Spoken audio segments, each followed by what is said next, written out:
First Kings chapter number 22. Sifunda verse number 33. And then bese-ke sizo sena lapha ku verse number 36. Between the joints of his armor. I'm wounded, he shouted to his chariot driver. Turn round and pull out of the battle. While the battle raged on, King Ahab remained propped up in his chariot, facing the Syrians. The blood from his wound ran down and covered the bottom of the chariot, and at the evening he died. Near sunset, the order went out through the Israelite ranks. Every man go back to his own country and sit. Amen. Sebo asifunde isibini. Luke chapter number 22. Sizofunda verse 35 ukufika verse number 38.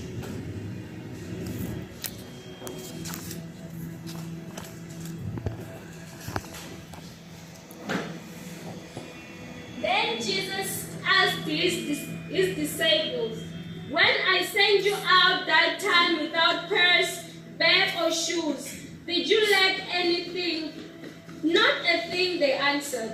But now Jesus said, "Whoever has had a purse or bag must take it, and whoever has no sword must sell his coat and buy one. For I tell you that the scripture which says, 'He shed the fate of criminals,' must come true about me. Because what was written about me is coming true." The disciples said, "Look, here are 2 swords, Lord." "That is enough," he replied. Amen.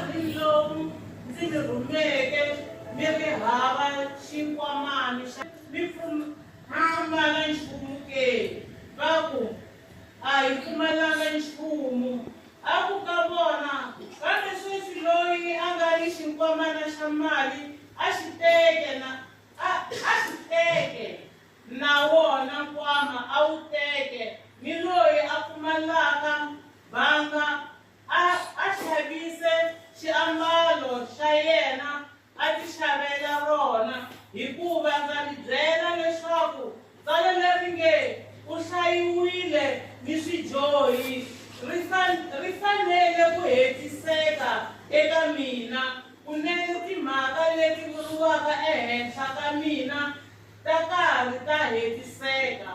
38. Kutani va ku hosi mabanga mambirhi hi lawa a ku ka vona swi ringene.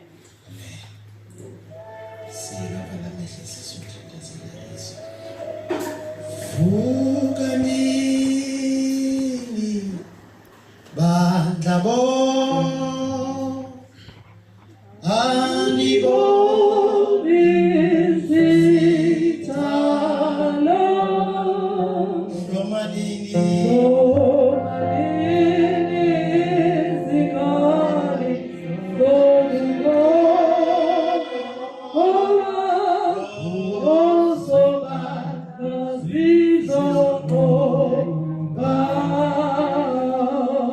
Fuga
Khuluma nempilo zethu, guqula impilo zethu ngezwi lakho ngegama lika Jesu Kristu waseNazaretha. Amen. Hallelujah. Now iBhayibheli bazalwane lasifunda khona encwadi yamakhosi chapter number 22. Uma uyifunda iBhayibheli lithi uJehoshaphat kanye noAhab lithi iBhayibheli they had a desire or they planned to go into a battle. Hallelujah. Yeah. To the battle with the Syrians. Now let the Bible abiza abaprofeti bonke to come and say something ngalempi ebazoya kuyo. Hallelujah. Banoma lempi ebazongena kuyo. Now iBhayibheli lithi ke bazalwane beza abaprofeti kuNkulunkulu, abaprofeti beza bakhuluma lokho bakhulumayo. Haleluya. Kodwa ke bese ke uJoshua uyabuza ukuthi baphelele yini abaprofeti. Uthi no ukhona nomunye umprofeti, kodwa umprofeti lo unokuprofeta izinto engazwani nazo. Nikhona bazalwane. Unokukhuluma izinto engenze njani? Engazwani nazo. Ukhuluma izinto engazifuni, izinto engazithandi. Glory to Jesus. Ngoba bazalwane kumele sifunde ukuthi uma umprofeti ekhuluma into ekwenza ukuthi thina asiyithandi, uma ngabe yizwi likaNkulunkulu kumele siyamukele. Mangabe lento efundiswayo ibhekane nawe ngqo, ungabi nalomkhuba ukuthi uyithathe bese uyibhekisa omunye uthi hayi lela ifanele uzibani nozibani. No. Uma ibheke wena kumele uyamukele. Hallelujah. Glory to Jesus. Ngoba thina sinalento ukuthi into uyayizwa ukuthi uNkulunkulu ukhuluma nawe, kodwa sivele sithathe inhliziyo zethu siguqule sizenze ukuthi zibe ngamadwala, zingamameli noma zingamemngeli lento eshiwa yizwi likaNkulunkulu. Nikhona bazalwane. So kumele sifunde bangcwele ukuthi izwi likaJehova silamukela njengoba linjalo. Ngisho nanoma bazalwane seligwaza wena noma usho ukuthi ayimanje lelizwi seliyangilimaza, kodwa kumele silamukele njengoba lenze njani bazalwane linjalo. Now bathakeze nomprofeti, iBhayibheli umprofeti igama lakhe okunguMikha. Hallelujah. Umikha. iBhayibheli uMikha mayifika uyaprofeta, mayaprofeta uthi Nkosi, wena hamba empini uzonqoba. Ithi iBhayibheli ehamba athi hayi unamanga akusiqiniso lento. Endoda ngicela ukhulume iqiniso. Nikhona bazalwane. Bazalwane nanoma iqiniso singeke silivume, nanoma iqiniso singeke silamukele, nanoma iqiniso singeke silithande, kodwa iqiniso siyalazi. Hallelujah. Uhappy wathi yendoda buye uzoprofeta. Yendoda mayifike iprofeta, iprofeta into uHebi bayifuna. Kodwa uHebi phakathi kwakhe uyezwa futhi uyazi ukuthi nanoma ngiyayithanda le kodwa akusilo iqiniso. Ngoba akusiwonke amalanga la uzojabulela khona iqiniso.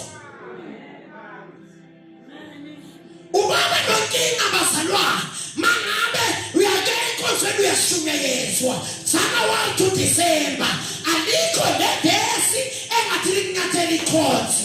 Ngoba kuyadingeka ngelinye lamalanga kube nebhesi engathi litindezela wena, kube nentshumayelo engathi ilwa nawe, kodwa yilwi nawe iyakulungisa. Hallelujah. Now uthi Bible adayi Nkosi, njengoba ucela iqiniso nanga liqiniso engizokunika lona. Mawungayi kule mpilo angeke uzulunge lapha, ngeke uzunqobe. Ibile futhi ngenzeka ukuthi namawule kule sikunqwabe nokunqwabe. Hallelujah. iBhayibheli lithi baqinisa ikhanda base wayempini. Nikhona bazalwane? Uma efika empini iBhayibheli lithi bazwane noJehoshaphat, bathi Jehoshaphat ke manje sizoshaya idisguise. We are going to confuse the enemy. Lalela ngizothatha impahla yami bese ngiyinikeza wena. Bese uthatha impahla yakho bese uyinikeza mina. Isitha sokugijimisa wena siqabange ukuthi ungimi. iBhayibheli lithi njalo kuyiqiniso bazalwane. Isitha saba confused.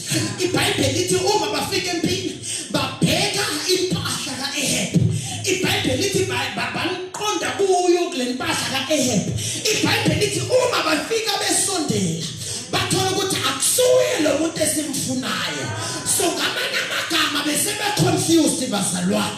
Kodwa lalelani bazalwane, izinto zomhlaba ungasiconfuse, eyaJehova ngeke uziconfuse.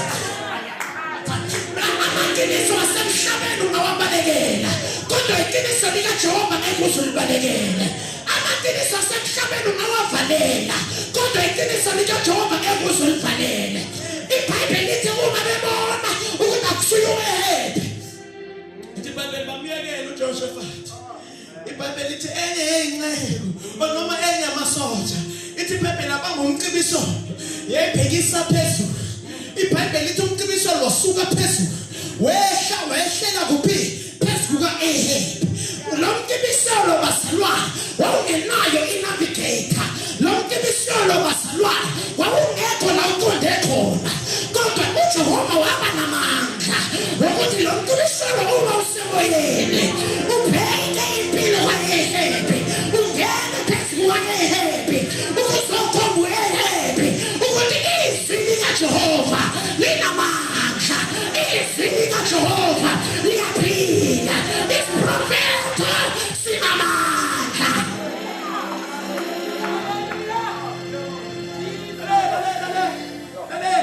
Ngoba umika wathi mayeprofeta athi ungaye empini.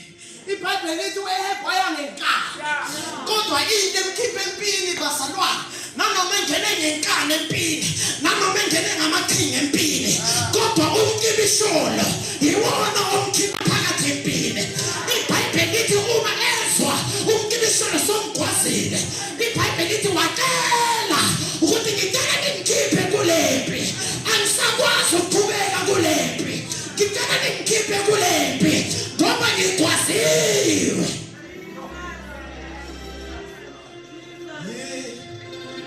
Sila kabe sisi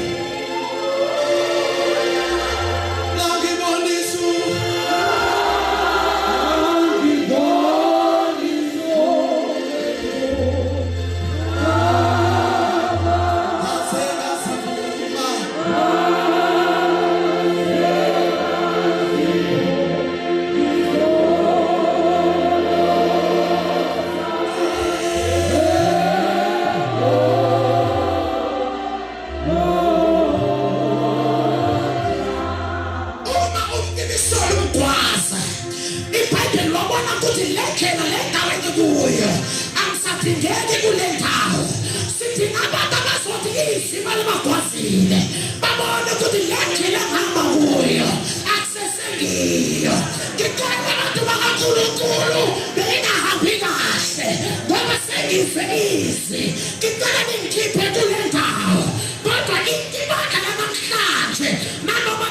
bexhashiwe nanoma begwaziwe basaqhubeka ukuba khona empini nanoma belimele nanoma izwi libakhuza basaqhubeka ukuba khona kule ndawo.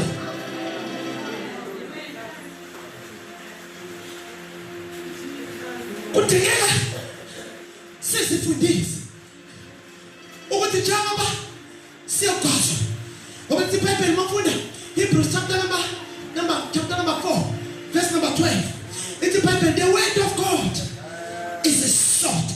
Hallelujah. Ithi iBhayibheli is a double-edged sword. Ithi iBhayibheli ihlaba nhlangothi zombili. iBhayibheli ithi iyakwazi ukuthi ifinyelele la kungafiki umuntu khona. So ngamanye amagama wena ehebe ungadisguise, wena ehebe ungagqokeza ingubo uzama ukuthi uphambanise isitha soma confuse kodwa lalela ehebe uJehova akaconfuseki, uJehova akaconfuseki. Athi makhuluma nabantu namhla ukuthi ungaziconfuse athi kodwa uNkulunkulu akaconfuseki. Njengoba ngishumela khona ukhuluma naye, njengoba ngishumela mhla khona lokhona uNkulunkulu ebhizi naye ukuthi lalela awuhambi kahle, lalela awulamkeli izwi lami, lalela awulenzi izwi lami. Kodwa namhlanje sizodinga abantu abazothi sihlatshiwe, sicela ukuthi sikhishwe kule ndlela. Kakinezono zasana, kakinezono zasana. Inkinga yethu sisukile kodwa sisuke nazo.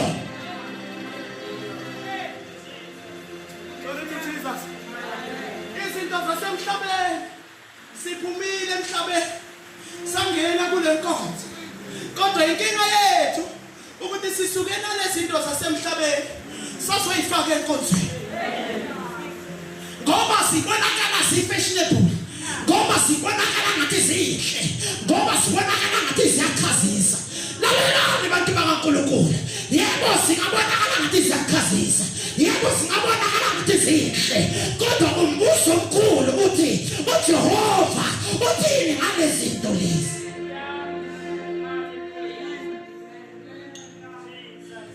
Hallelujah. Cela umuntu oyedwa nje ophethe onebheki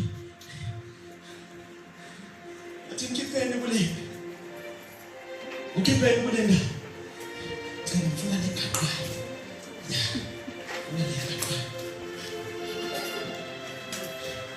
Glory to Jesus.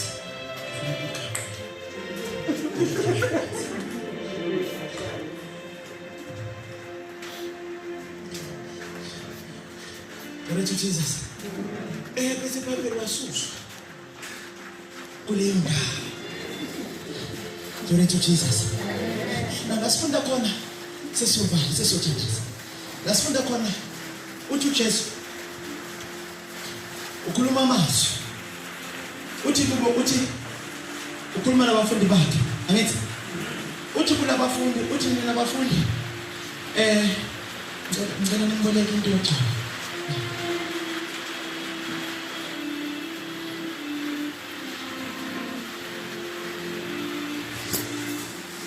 Ngazifundisa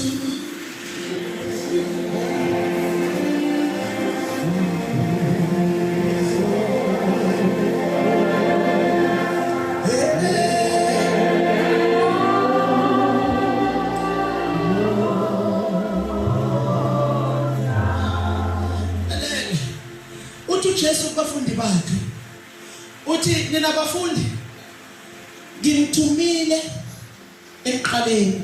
Hallelujah.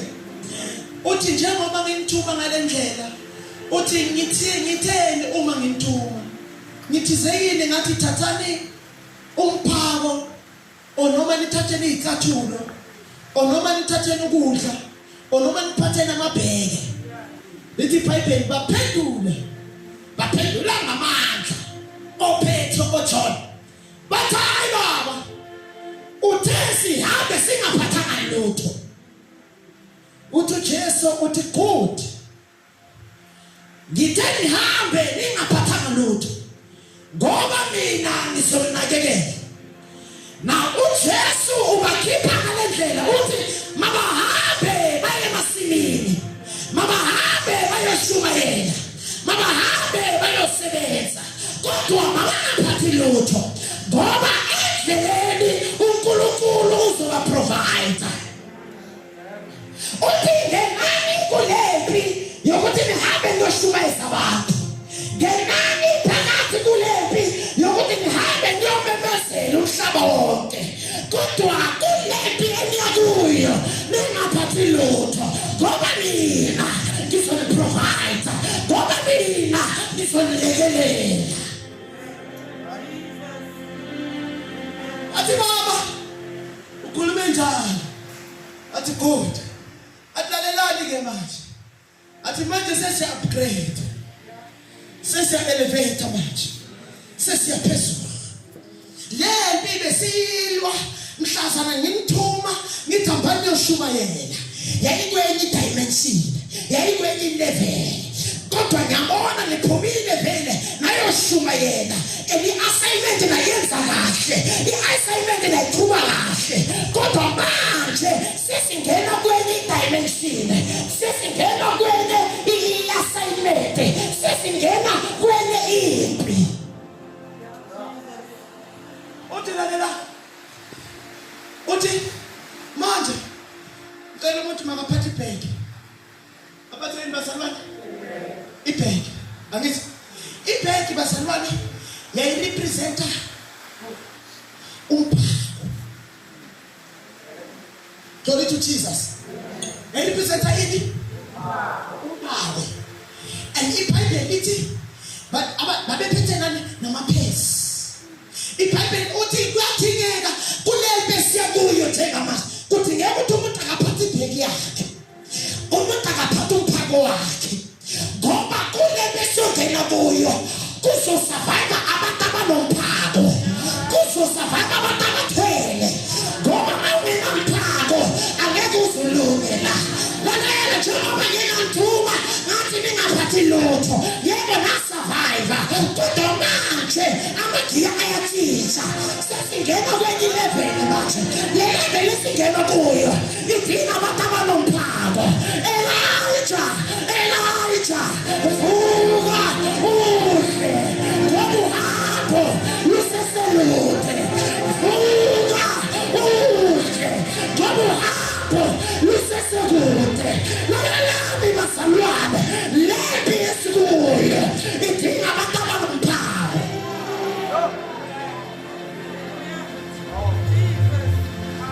Abantu abazosala endleleni, abantu abahamba bangaphethe lutho, abantu abazofa endleleni, abantu abahamba bangaphethe lutho, abantu abazolimala endleleni, abantu abahamba bangaphethe lutho, abantu abazongala, abantu abahamba bengena lutho, kodwa lempi esingena kuyo bafundi bami idinga ukuthi niphathe amabheki.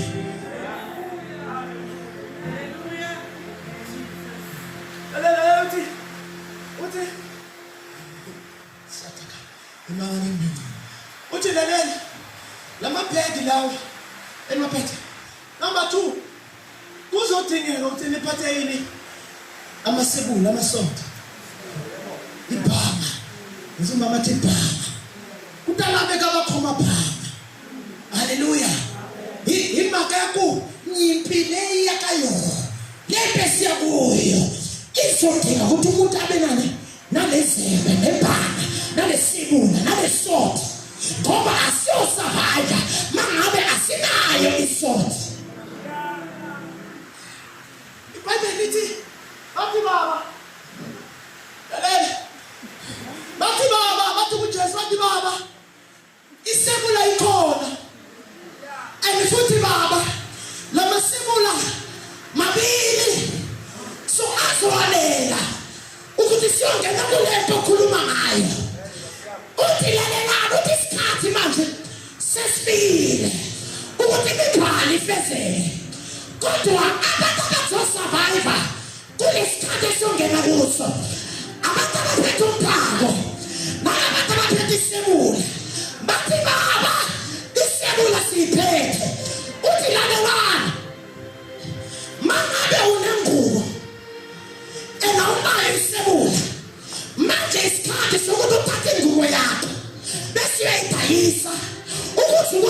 bazothenga isebula bathi baba akunasidingo sokuthi sibhayise ingubo yethu ngoba isebula akhona futhi mabili.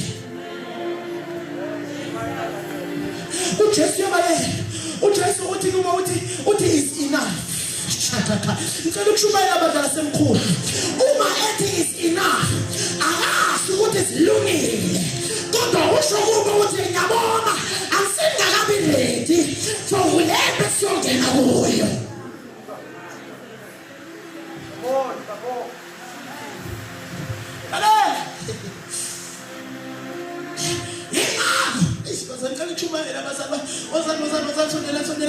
Imako iBhayibheli lithi uma bengena oJudas Iscariot bazolanda uJesu into yokuqala uPetro wayenza wakhipha lesabuni. iBhayibheli lithi wanqamula indlebe yesotsha kodwa uJesu wathi asingasebenzisi uhlanga. iBhayibheli lithi uJesu wathatha indlebe wayinamathisela ngoba uPetro bekacabanga ukuthi uJesu yini bekakhuluma ngayo seyifikile. Yebo ifikile kodwa isikhalo ngaso unangesikhalo esirong.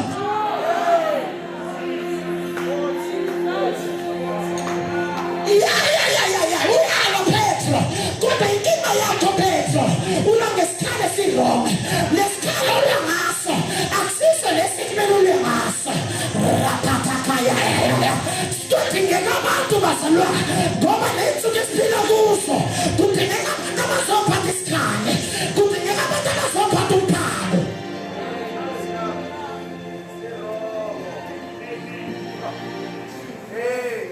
Uthi lalela uthi kuPetro athi Petro sekuzoshuba baba le bese ungena kuyo kuzoza abantu bazokubuza bathi uyangazi yini uthi hayi angikwazi. Athi hayi baba mina ngisoze ngakwenza lokho. I will never even on a single day ngiphike. Nakhumbula bazalwane ukuthi lo Petro wake wafundiswa ukuthi ungiphike ebantwini nami ngiyomphika kubaba. uPetro wake walizwa lelizwi ukuthi ungivuma phambi kukabantu phambi kukababa nami ngiyomvuma. Kodwa sathi isikhathi sephi masifika bathi wena ukhuluma njengoJesu wathi mina ngimazi lo ngoba bazalwane lembe baya kuyo lengadinga isebula yenyama kodwa yayidinga izwi ukuthi babaphathe izwi.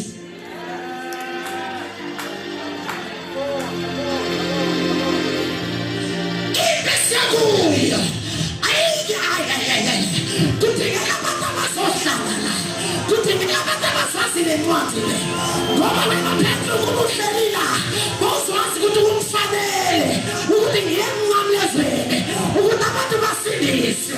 Lalelani bazalwane lesikhathi esiphila kuso sidinga abantu abazophatha isabula sikunakela abantu laba bathoma phana lekabarito la xikwembu.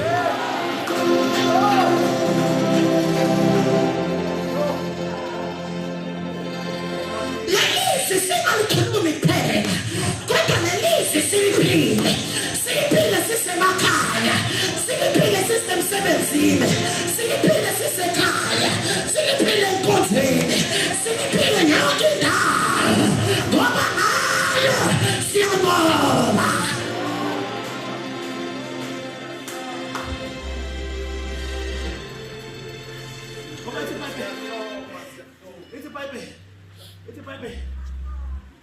Sezothanda iBhayibheli lithi uthi kubo uthi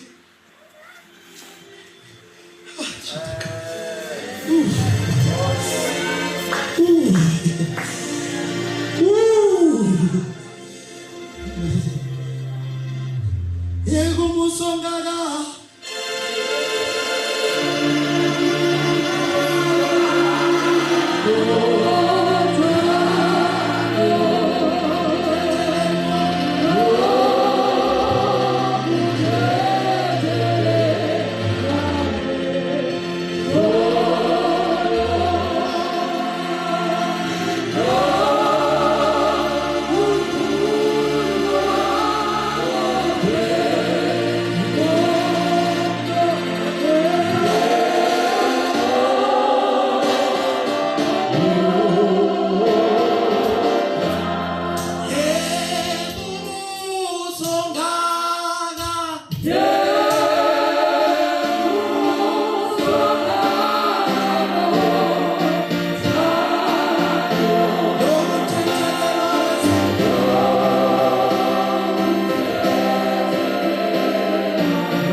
izinto zase-university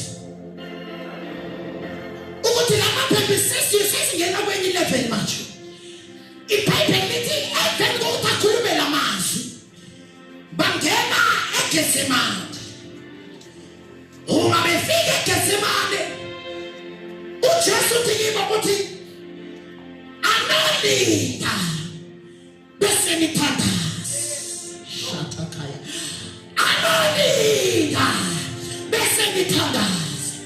IBhayibheli lithi uJesu waya khashana nawo. IBhayibheli lithi mayebuya wathola balele ngoba isebula bazalwane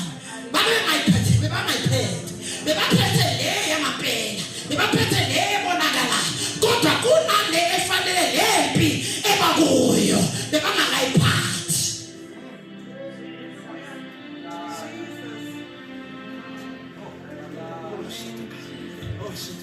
Apostle Paul umekhuluma nebandla lase-Efesu athi lalelani asibambananga nanyama nagazi kodwa sibambene nayo nemibuso ngoba lalela lo mhlaba lo asiwi ngamandla asiwi ngenyama impethu isezweni likamoya idinga abantu abazodwala idinga abantu abazoba nomthwalo abazoba nomphako.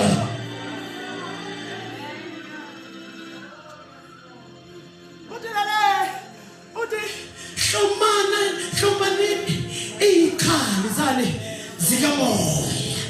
Shatakaya. Ngoba asiwe nenyama negazi. Lale njengoba uthanda ukuphuka abantu wena. Lale impi yakho ayikho ebantwini.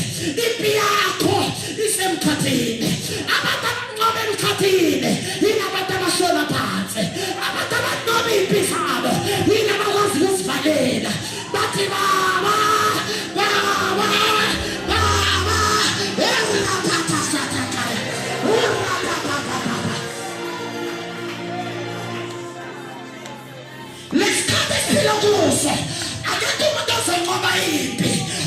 from January to January.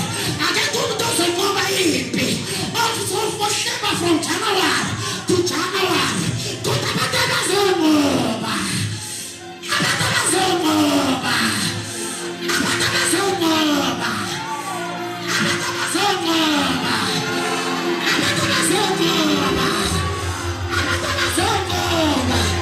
He never